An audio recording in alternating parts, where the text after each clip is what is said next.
Hello, I'm back. It's Lloyd Dussault Sr. I had to do a string replacement on a good friend's guitar, and she has a Gibson B25 is what it says on the inside. So I thought while I had the guitar, I would take off some of the information on it, so if I wanted to build something like it with the same scale length, I could pretty much do that. So what I did is I marked out all the scale length, nut width, width at the end of the fingerboard, string width with the nut, string width at the saddle, saddle angle, scale length, which is about 24 5/8, best as I can gather on here.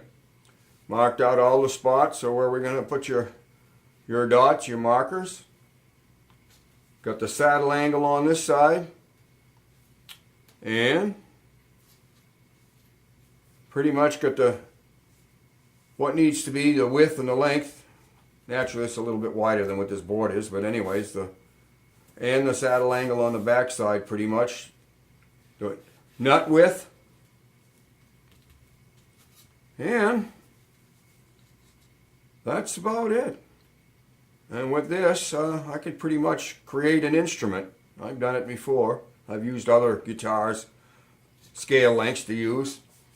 Most of my guitars will be that I like to build instead of I like to build them at the 12 fret guitar. So your 12 fret is at the body. And that moves everything down a little bit, so your saddle and your bridge is sitting over a wider part of the body, and I think it gets you get a little bit more oomph out of it, I guess you would call it. I think a little bit nicer sound, but that's just me. And I'm also starting to experiment what they call as a 0 fret. I did it to the 12 string the other day, and I did show part of that on a video I haven't posted it yet, but anyways, it's there. And when I get a new set of strings on it and I get it tuned up, I'll give it a strum for everybody so they can see if that's something they like. I'm kind of liking it because it really takes all the adjustment out of the nut, because the nut ends up being basically a guide to keep the strings lined up with the 0 fret. And that's it. It's just like having a capo. It's the way it seems, and it works. So far for me, it works nice. Some people may like it, some people may not like it, but I find it keeps the string height is really just where you want it. You don't have to file down a nut and try it and space it and put a feeler gauge or anything. It is what it is. Well, anyways, I just thought I'd give this a quickie show job on this, and this is just I call it my story pole. All right, and pretty much I should be able to create something with this if I ever should decide to do that. And it may end up just being hanging on the wall and never have anything done with it, but if I decide I want to use something with that scale length or adjust it, shorten it a little bit, I got it. And it's that B25 Gibson sounds pretty good, so I guess it's a pretty good scale length.